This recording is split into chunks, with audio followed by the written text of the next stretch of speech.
The signal arrived 17 minutes before anyone expected trouble. Kethari Veen stood at the linguistic array aboard the Kethari survey vessel Pale Threshold, her chromatic frills cycling through deep indigo, the color of focused attention. The array's lattice of crystalline sensors hummed with background noise. Solar radiation, hydrogen drift, the quiet static of a galaxy talking to itself. Nothing that warranted a second glance. Then the lattice chimed. Not a standard chime, not the warm amber tone of a known transmission. This was sharp, atonal, and carried a mathematical backbone that made Kethari's secondary ganglia tighten with involuntary recognition. A structure, a pattern. But one that didn't match any of the 11,000 cataloged linguistic frameworks in the Kethari archive. "Array Chief," said Commander Torvan from his raised dais at the center of the bridge. His frills pulsed a controlled green calm authority. "No alarm. Report." Kethari's claws moved across the haptic interface, pulling the signal apart. "Broadband transmission on a frequency we don't use. Type beam, but not directed at us. It's a lateral scatter, possibly reflected off the hydrogen cloud at bearing 174. She paused, watching the waveform unfold on her display. "It's structured, repeating, and it carries acoustic data." "Acoustic," Torvan repeated, his frills dimming slightly. Among the Kethari, acoustic communication was considered primitive, a relic of surface-dwelling species who hadn't evolved past vibrating air. The Kethari had moved beyond sound 60,000 years ago, encoding all meaning in bioluminescent pigment shifts across their chromatic frills. Every color had grammar, every gradient carried nuance. Sound was noise, light was language. "Run it against the archive," Torvan said. "Already running." Kethari watched the comparison engine cycle through linguistic trees, Malvari tonal clusters, Dehes click chains, Vorani subsonic rumbles, 9,000 more. One by one the archive rejected them. No match, no partial match, not even a structural analog. The chime sounded again, louder. Kethari leaned forward. The waveform on her display wasn't just repeating, it was evolving. The same base pattern, but with variations layered on top, tiny shifts in frequency, rhythmic pauses that didn't align with any mathematical constant she could identify, and embedded within the acoustic stream, something she had never seen in a natural signal, simultaneous contradictory modulations, two meanings occupying the same carrier wave. Her frills went white, pure, unfiltered curiosity. "Commander," she said, and her voice was steady, though her secondary ganglia were firing in patterns she hadn't felt since her doctoral research at the Institute of Xenolinguistics on Kethar Prime. "This isn't in the archive, not a partial match, not a degraded variant. It's entirely new." Torvan's frills cycled through several colors in rapid succession, the Kethari equivalent of a sharp intake of breath. "Origin. Unknown. The scatter angle suggests a source approximately 40,000 kelat beyond the hydrogen cloud, but there's no catalog species in that region. The nearest registered territory is the Vethon Compact, and they communicate exclusively through pheromonal exchange." "A rogue signal, an echo." "No," Kethari pulled up the signal's entropy analysis. "The information density is too high for an echo, and the variation pattern is too complex for automation. Something is speaking, Commander, something we've never heard before." Torvan stood very still for a long moment. His frills settled into the pale blue of deliberation. Then he turned to his navigation officer. "Helm, adjust course to bearing 174, slow approach. Sensor officer, activate the full passive array. I want everything within detection range mapped before we close to within 50,000 kelat." The Pale Threshold shifted, her engines humming at quarter power as she angled toward the hydrogen cloud. Kethari barely noticed. She was already deep inside the signal, building a preliminary framework for the new language. The first thing she established was that the signal was not monolithic. It wasn't a single voice. It was at least two, possibly three distinct speakers, overlapping. They interrupted each other. They raised and lowered their acoustic intensity in patterns that seemed correlated with the interruptions. When one speaker's intensity peaked, the others dropped, but not to silence. There was always an undertone, a low-frequency hum that she began to suspect carried meaning of its own. They were arguing or negotiating or performing. She couldn't tell, and that uncertainty fascinated her more than anything she had encountered in 40 years of xenolinguistic study. The Kethari language had no ambiguity. Every frill color mapped to one meaning. Every gradient shift followed grammatical law as rigid as physics. Misunderstanding between Kethari was, by definition, a hardware failure, a frill malfunction, a pigment disorder.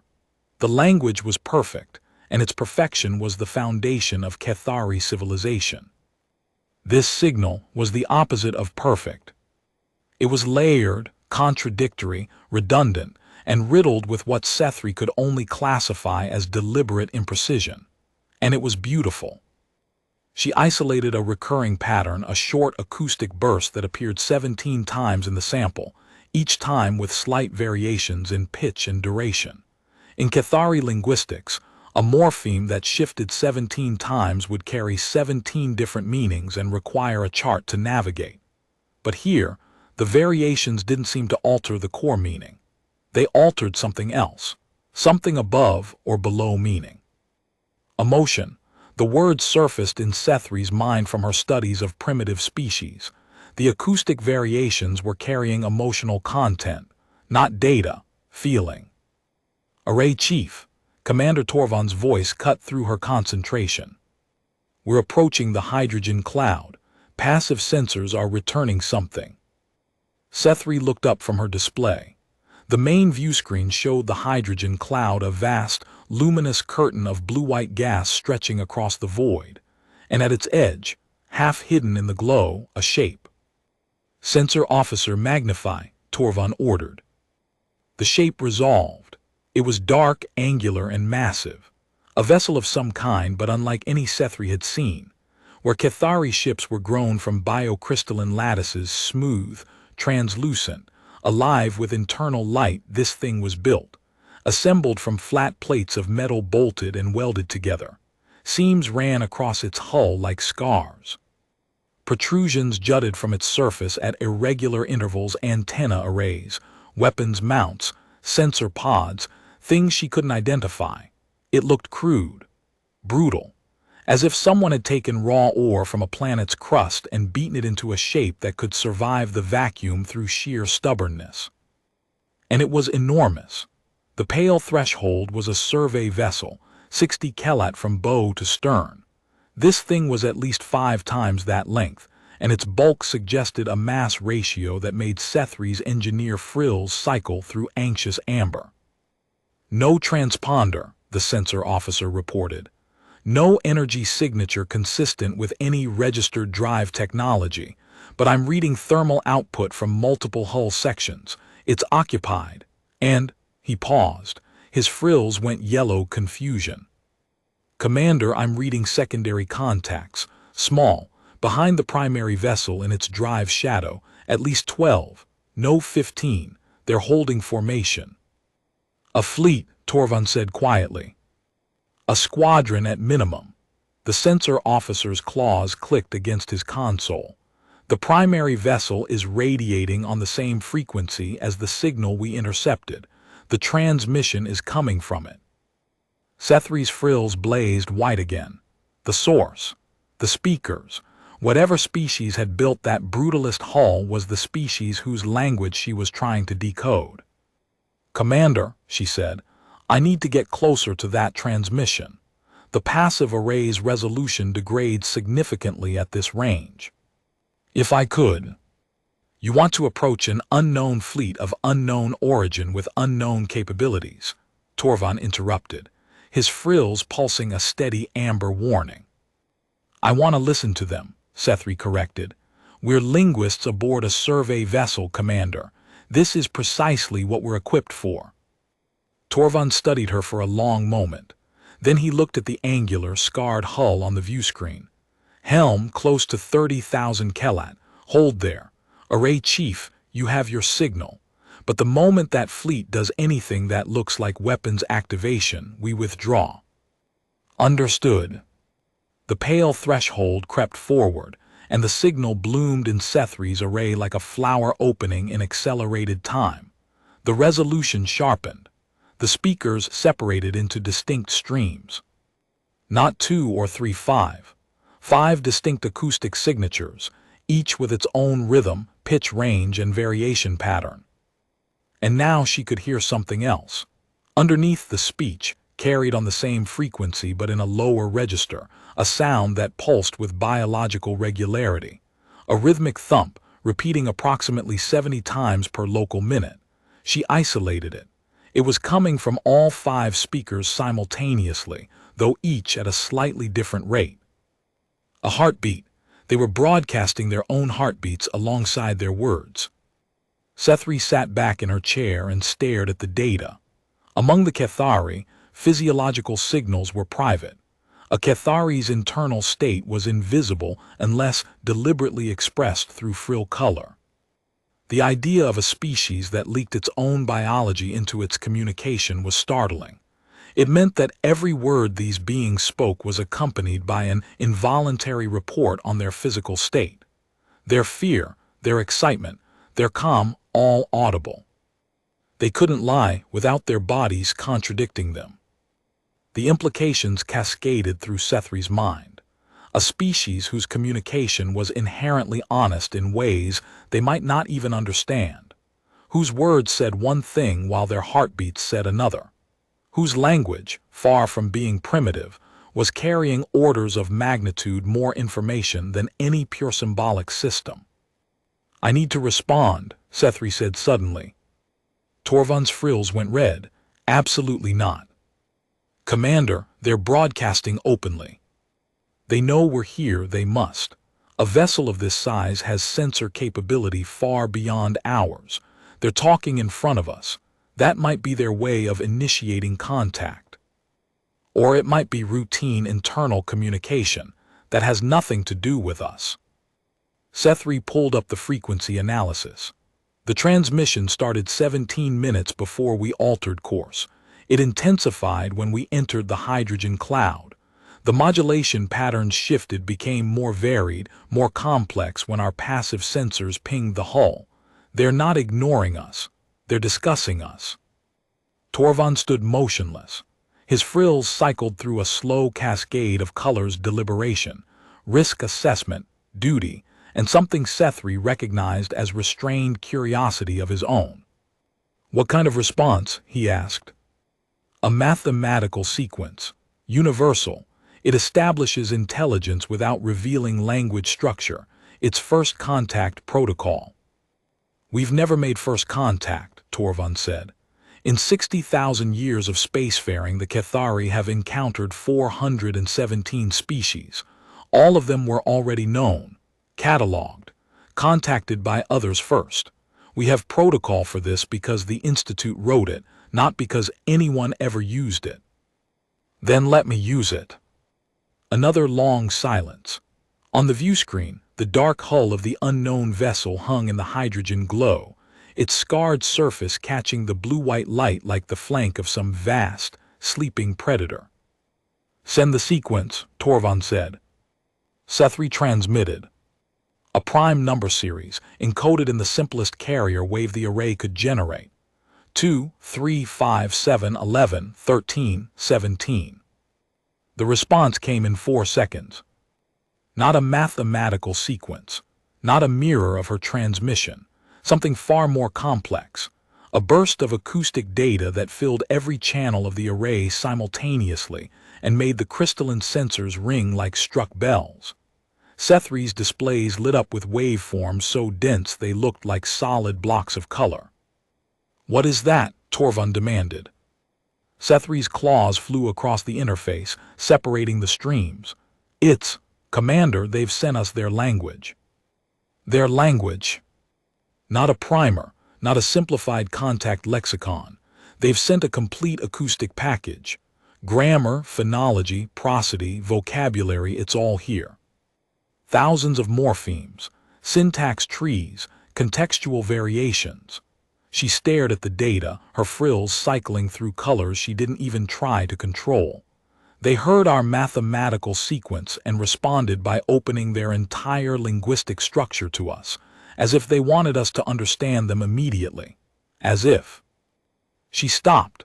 A new stream had appeared in the data, separated from the linguistic package.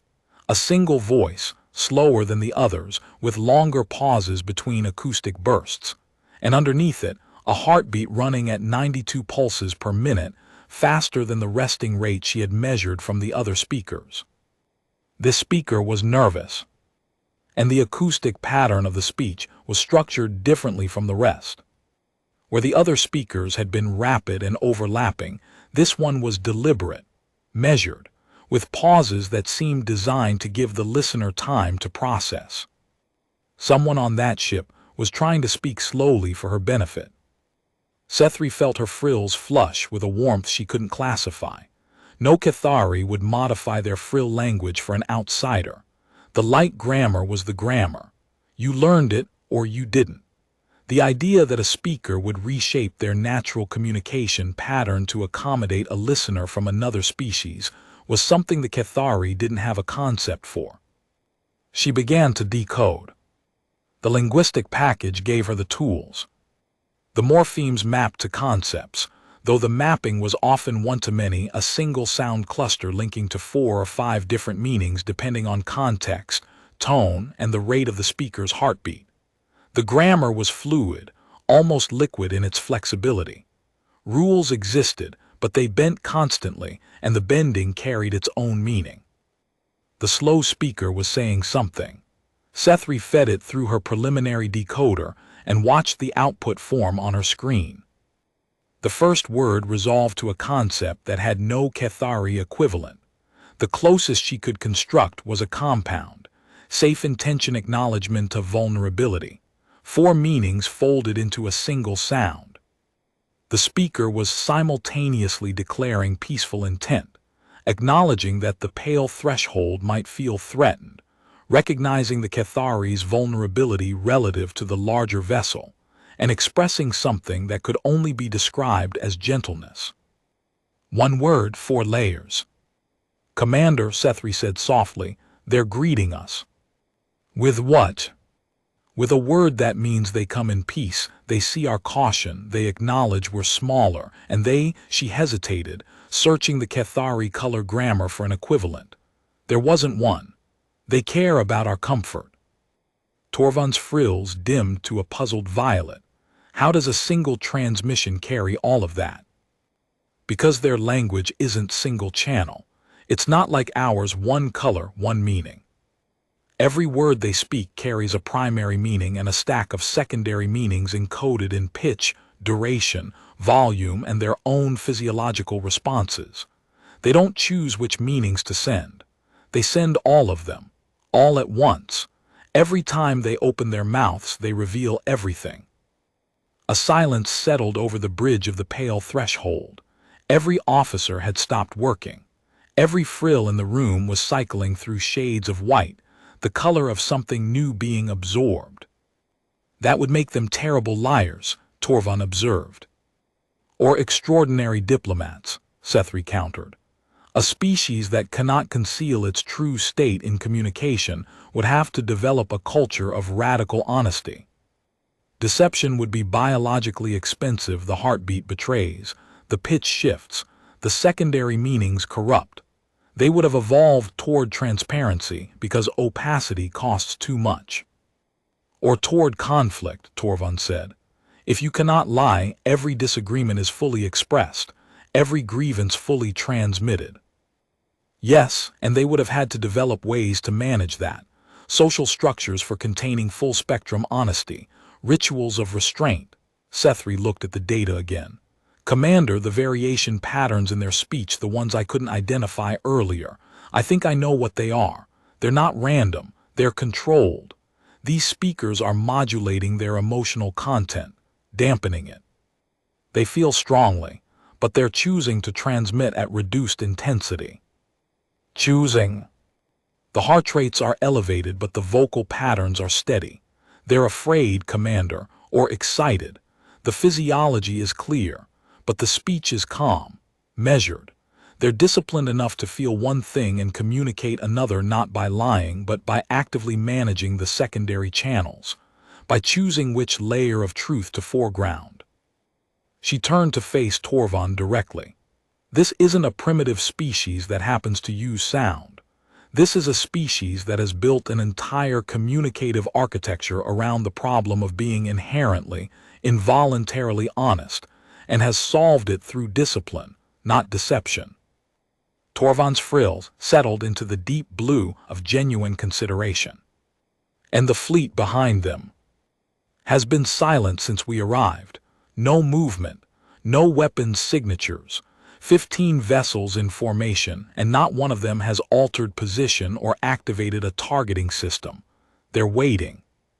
For what? For us to answer. The sensor officer's console chimed a sharp, urgent tone that cut through the conversation. His frills flared to amber. Commander, new readings from the primary vessel. The thermal signature has changed. Multiple hull sections are showing increased output, and I'm detecting energy buildups along the ventral spine consistent with. I don't know what they're consistent with. The pattern doesn't match any known weapons system. Torvald turned to the view screen. The dark hull was unchanged visually, but the sensor overlays now painted it with hot spots amber and red thermal blooms running along its keel. "Array Chief," he said, "are the transmissions still coming?" Kethari checked. Yes, the slow speaker is still transmitting, and the heartbeat is steady, elevated but not spiking. Whatever those energy buildups are, they're not alarming the crew. Not alarming them doesn't mean they're not weapons. Agreed, but if they intended to fire, their heart rates would show it. I've been monitoring 5 separate biological signatures, and none of them has displayed the cardiac acceleration pattern associated with combat readiness in any known species. They're calm, Commander. The sensor officer interrupted again. Additional readings. The secondary contacts, the escorts, are adjusting formation, spreading wider, creating gaps between vessels. Torvald's frills went rigid amber. That's a combat dispersion pattern. Or a diplomatic one, Kethari said quickly. They might be giving us a clear view, reducing the appearance of threat, showing us they're not massed for a coordinated strike. You're interpreting a great deal from a species you've known for less than an hour. I'm interpreting their heartbeats, Commander. They're the most honest data source available. Torvald held her gaze for a long moment. Then the energy buildups along the unknown vessel's ventral spine resolved into something visible on the view screen. A faint glow, spreading along the hull in organized patterns. Running lights, but not the small navigational markers they'd seen before. These were larger, brighter, and they moved, flowing along the hull plating in waves, shifting color from deep blue to amber to a pale, almost white luminescence. The ship was lighting up, deliberately, visibly, and the pattern of the lights was synchronized with the acoustic transmission still pouring from its communication array. "They're doing what I do," Kethari whispered. "They're matching their lights to their speech. They saw our frills or our hull's bioluminescence, and they're trying to speak in color." Torvald stared at the view screen. The dark warship, which had looked like a slab of brutal metal minutes ago, was now traced with flowing light. The scars and seams of its hull caught the glow and turned it into texture, a rough, imperfect canvas for a species trying, with machinery not designed for it, to reach across the communicative divide. "It's crude," the sensor officer said. "The color accuracy is poor. The gradients are stepped, not smooth." "They're not trying to be accurate," Kethari said. "They're trying to be understood. There's a difference." She turned back to her array and began constructing a response. She didn't have their vocal apparatus. She couldn't produce the acoustic patterns their language required. but she could encode a message using the mathematical framework she'd established and overlay it with her best approximation of their prosodic structure. She chose her content carefully. In Kethari, first contact protocol called for an identification sequence: species name, vessel designation, authority of command, and formal request for communication parameters. Efficient, complete, cold. She discarded the protocol. Instead, she constructed a transmission built from their own linguistic package, a single compound that she hoped would carry the same layered meaning their greeting had: safe intention, acknowledgement of difference, desire to understand. She transmitted. The response came in 11 seconds, not a word this time, a sound, low, rhythmic, and carried by multiple voices simultaneously. The acoustic analysis showed it was structured, it had form and internal logic, but it wasn't speech. It was something adjacent to speech, something communal.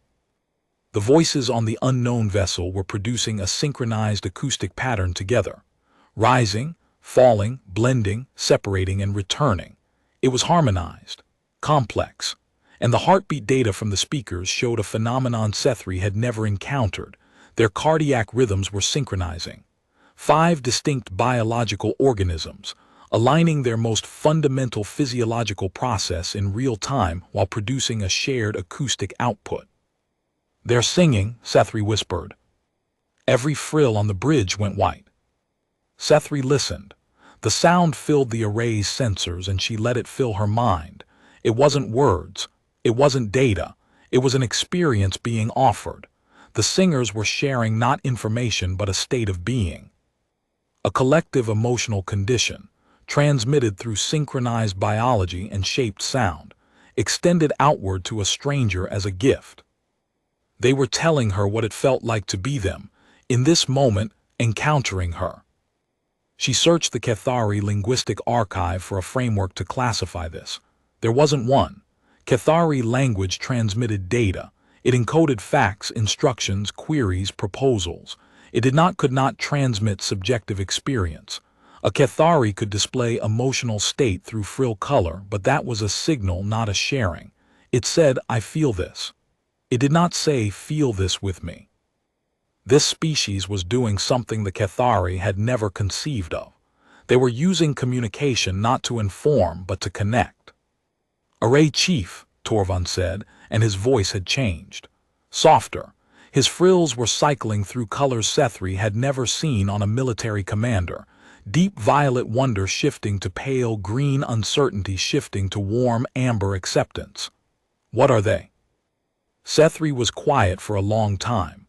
The singing continued, and somewhere in the harmonic structure she detected a new voice joining, tentative, slightly off rhythm, with a heartbeat running fast. Someone young. Someone experiencing this for the first time, just as she was. "I don't know," she said finally, "but I think I understand what they're doing. They can't communicate like we do. Their biology won't allow it. They can't separate signal from self. Every word they speak carries their entire internal state, whether they want it to or not. So instead of treating that as a flaw, they've built a communicative tradition around it. They've made the involuntary into the intentional, the leak into the gift." She paused, watching the waveforms dance across her display. "And they're offering it to us. Not their data, not their specifications, not their capabilities. They're offering us the experience of being in their presence." "Is that wise?" Torvald asked, "to reveal so much to strangers?" "By our standards, no. It's an exposure vulnerability. But look at that fleet, Commander. 15 warships. They could have intimidated us. They could have demanded identification. They could have fired. Instead, they're singing." She turned to face him, and her frills displayed a color she had only produced 3 times in her career, the deep, luminous gold of a fundamental assumption being revised.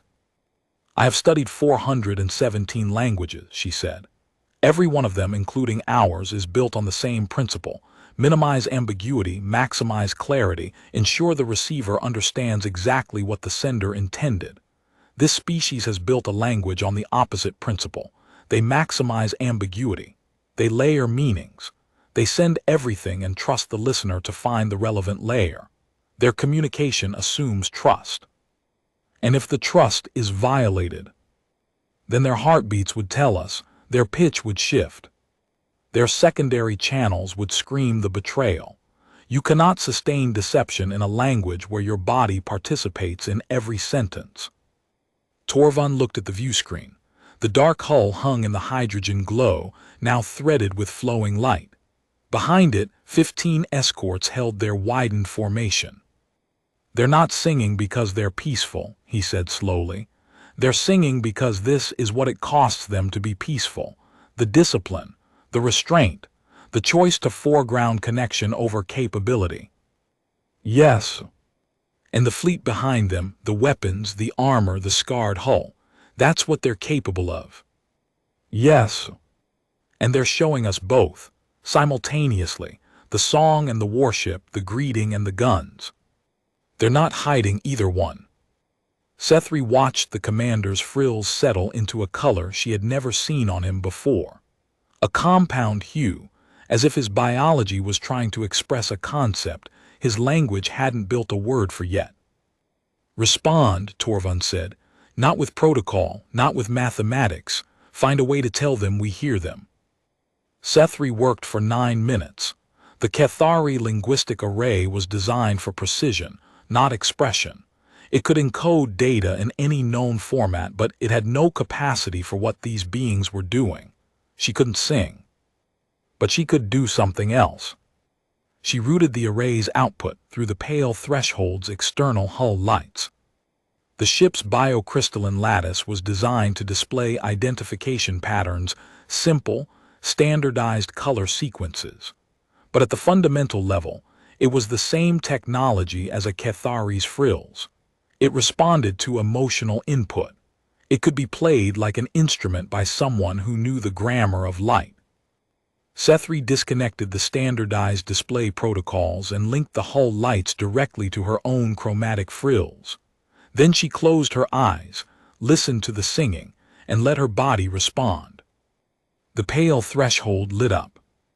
Not with identification patterns, not with data. The ship's hull blazed through a cascade of colors driven not by protocol but by feeling. Kethari's frills were cycling through the full spectrum, and the ship was mirroring her, amplifying her response across 60 kelat of biocrystalline surface. She was answering their song with light. On the view screen, the running lights along the unknown vessel's flanks began to blink, not randomly, in a pattern that matched the rhythm of the singing. They were watching her light display, and they were answering. The singing changed. The tempo slowed. The harmonics deepened. And the new voice, the young one with the fast heartbeat, rose above the others, carrying a melodic line that Kethari's array decoded as a cascade of layered meanings.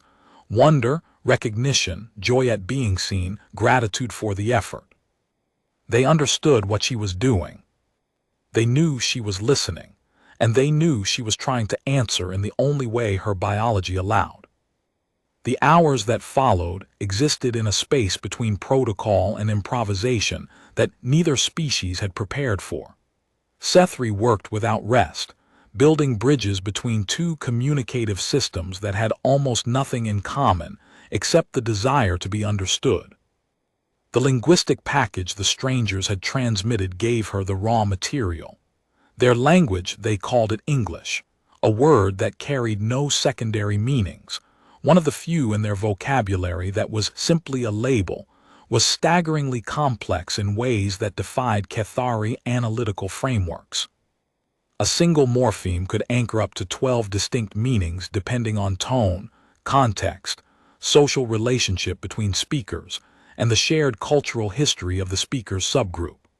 The concept they called irony alone required Kethari to build an entirely new analytical category.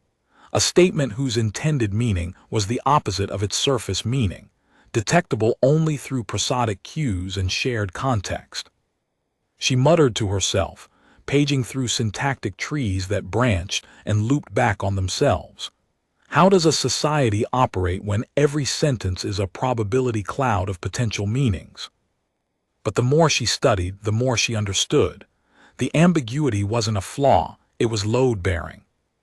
A species that transmitted its full emotional state involuntarily needed a language flexible enough to let the listener choose which layer to engage with. If someone spoke in anger, the listener could choose to respond to the surface content and give the speaker time to process the emotion, or could address the emotion directly. The ambiguity was a social shock absorber, a mechanism of grace. And the reverse was true too. When they wanted precision, they could achieve it. Their scientific and mathematical registers were as rigorous as anything in the Kethari archive. But they kept that precision in a separate register, deployed for specific purposes. Their everyday language stayed flexible, stayed human, as they would say a word that functioned simultaneously as a species identifier, a moral standard, a statement of limitation, and an aspiration. Kethari had never encountered a species that used its own name as an ethical benchmark. At the 4th hour, the censor officer flagged an anomaly that nearly ended everything. 2 of the escort vessels behind the primary ship had activated a system that pulsed with concentrated energy, sharp, focused bursts detectable even through the hydrogen cloud's interference. Torvald's frills went rigid amber. Weapons activation. Kethari checked the acoustic feeds instantly. The speakers aboard the primary vessel had shifted tone faster, clipped, with heart rates climbing, but the pattern wasn't aggression. She recognized it from the emotional register she'd been building. It was concern. One speaker's heart rate spiked to 112, and the voice that accompanied it was barking short commands. "They're alarmed too," Kethari reported. "The primary vessel's crew is reacting to the escorts. They didn't order this." The energy pulses from the 2 escorts sharpened. The censor officer's voice tightened. "Commander, I'm reading targeting locks. They're painting the hydrogen cloud wide dispersal, not aimed at us specifically, but we're inside the field." Torvald's claw hovered over the emergency withdrawal command. "Array Chief, talk to me." Kethari worked the feeds with every claw she had. The slow speaker, the linguist whose heartbeat she now recognized like a familiar sound, had gone silent, but a new voice was transmitting from the primary vessel on a different channel, deeper, harder, with a cardiac rhythm that was elevated but iron steady. This was command authority. The speaker's acoustic pattern carried the same layered structure as all the others, but the dominant layer was unmistakable: control. The deep voice spoke 3 short bursts. The energy readings from the escort vessels cut off immediately. "Commander," Kethari said, "the primary vessel just ordered the escorts to stand down. Whatever that was, it's been countermanded." Torvald didn't remove his claw from the withdrawal command for 12 long seconds. The bridge was silent. Every frill in the room held the rigid amber of sustained alarm. Then the slow speaker returned to the communication channel.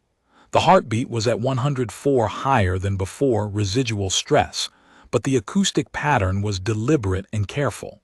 Kethari's decoder translated the layered meaning: regret for alarm, explanation of misunderstanding, request for patience. One of their warship commanders had interpreted the Kethari passive sensors as a targeting sweep and initiated a defensive response. The primary vessel's commanding authority had overridden the reaction before it escalated. "They're apologizing," Kethari said, "for frightening us." Torvald stared at the view screen. The escort vessels had returned to their widened formation. The primary ship's flowing lights pulsed in a slow, rhythmic pattern that even Kethari's untrained sense could read as calming. "An unknown fleet with unknown weapons just locked targeting systems in our direction," Torvald said. "And then their commander stopped it, and now they're apologizing." "Yes. That tells us something, doesn't it?" "It tells us 3 things. Their fleet is disciplined enough to stand down on a single order. Their commander values this contact enough to override a defensive reflex, and they care enough about our reaction to explain what happened and ask for forgiveness. Kethari paused. Those are not the traits of a species that wants conflict. Torvald slowly removed his claw from the withdrawal command. Continue. At the 7th hour, the slow speaker made direct contact. Through the linguistic framework Kethari had built, the transmission decoded more fully. The speaker, identified as a role Kethari translated as cultural bridge builder, a specialist in interspecies communication. A linguist, like her. The linguist's heartbeat was still elevated, still nervous, but the vocal patterns had shifted toward what Kethari's framework identified as warmth, a prosodic feature that combined slightly lower pitch, slightly extended vowel duration, and a faint undertone of the synchronized cardiac rhythm that characterized their communal singing. The linguist was speaking with the voice they used for people they wished to welcome. The message, decoded through 7 layers of meaning, resolved to this: we have been alone for a very long time. We built these ships because we were afraid of what we might find. We are glad that what we found is someone who listens. Kethari's frills went through a color she had never displayed before and would never be able to name. She composed a response using the hull lights, and for the first time, she didn't try to encode data. She encoded what she felt. The human linguist's heartbeat, in the seconds after receiving Kethari's light response, dropped from 92 beats per minute to 74. The prosodic markers shifted from warmth to something deeper, something Kethari's framework could only label as relief at being understood. And then the linguist laughed. A short, involuntary acoustic burst that Kethari's analysis flagged as carrying no semantic content whatsoever, pure physiological response, joy expressed as expelled air and involuntary vocalization. The most honest sound a being could make. A sound that said, "I was terrified you wouldn't understand." And you did. Kethari listened to the laugh, and she understood it. Not through analysis. Not through her framework or her array or her 40 years of training. She understood it because it was universal. Because beneath all the differences, light versus sound, precision versus ambiguity, concealment versus exposure, there existed a stratum of experience so fundamental that it needed no translation. The relief of being heard. By the 10th hour, the pigeon they built together was functional. Part mathematical notation, part simplified English, part Kethari-like grammar translated through hull displays. It was clumsy, slow. It required constant correction and frequent misunderstanding, but it worked, and every correction taught both sides something new. Sarah Chen, the human linguist's name, transmitted with a heartbeat that steadied to 71 when she said it. The rhythm of identity settled into place, asked questions that no Kethari linguist would think to ask. Not, "What is your grammar?" but "What do you see when you dream?" Not, "What is your command hierarchy?" but "What do your children learn first?" And Kethari found herself answering in ways that no Kethari linguistic protocol accommodated.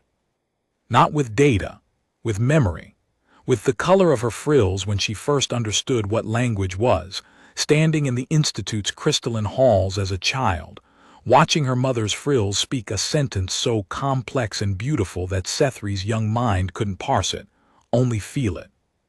She told Sarah Chen that story using the hull lights, crude, imprecise, a shadow of the experience. But when the response came back, Sarah's heartbeat at 68, the slowest Kethari had ever recorded from her, and the vocal pattern carrying the prosodic markers of someone hearing something that mattered, Kethari knew it had been received. Not perfectly, not completely, but enough. Enough was its own kind of perfect. By the 12th hour, the Kethari Grand Archive had been alerted. 17 relay stations had received Kethari's preliminary reports. The Institute of Xenolinguistics on Kethar Prime had convened an emergency session. 3 diplomatic delegations were being assembled. But aboard the pale threshold, the real work had already been done. Commander Torvald had remained on the bridge for all 12 hours. He had watched in silence as Seth rebuilt the bridge between species. Now he stood beside her station and looked at the view screen, where the human warship, they called it the UENS Meridian, and the name meant a line drawn across a world to measure distance, which Sethri found fitting for a vessel that had crossed the longest distance of all, hung in the hydrogen glow with its escorts arrayed behind it. "Array Chief," he said. "Your assessment." Sethri considered the question. 40 years of training wanted her to produce a clinical evaluation, communicative compatibility index, threat assessment, recommended diplomatic framework. Instead, she said what was true. "They are the most frightening species I have ever studied," she said. "They cannot hide what they are. Their language, their biology, their ship design, everything about them is an expression of total capability coupled with the choice not to use it. That warship could destroy us. We both know that. And their linguist's heartbeat never once suggested she wanted it to. She was afraid of us, Commander, afraid we wouldn't understand, afraid we would see the warship and miss the song." She paused. Her frills displayed the deep gold of revised assumptions. "In 60,000 years, the Kethari have perfected the art of saying exactly what we mean. These beings have perfected something harder. They say everything they are and trust the listener to find the meaning that matters." Torvund was quiet for a long time. The hydrogen cloud shifted around the two vessels.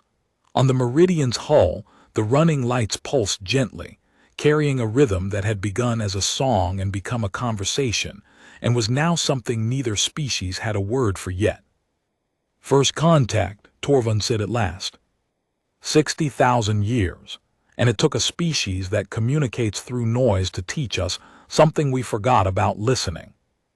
He turned toward his dais, and his frills, visible to every officer on the bridge, displayed the compound hue that Sethri now recognized.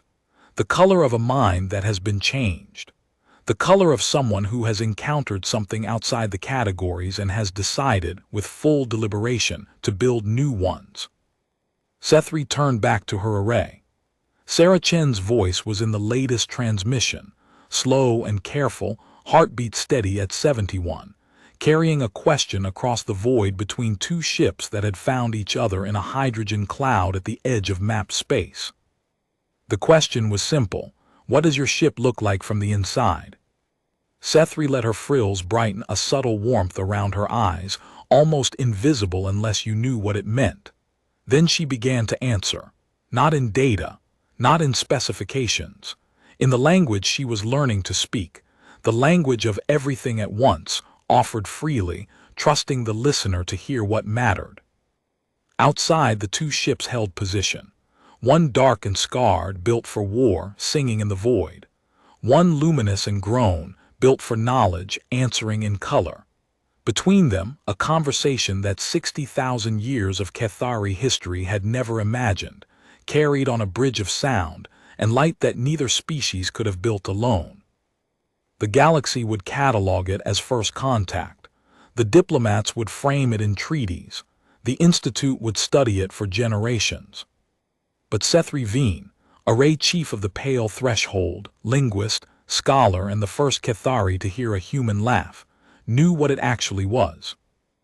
It was the oldest question in the universe, asked by every species that had ever looked up at the dark between stars and wondered if anyone was out there. And the answer, messy, layered, carried on heartbeats and harmonics and light, was yes. Someone is here, and they want to know what your ship looks like from the inside. That was enough. That was everything.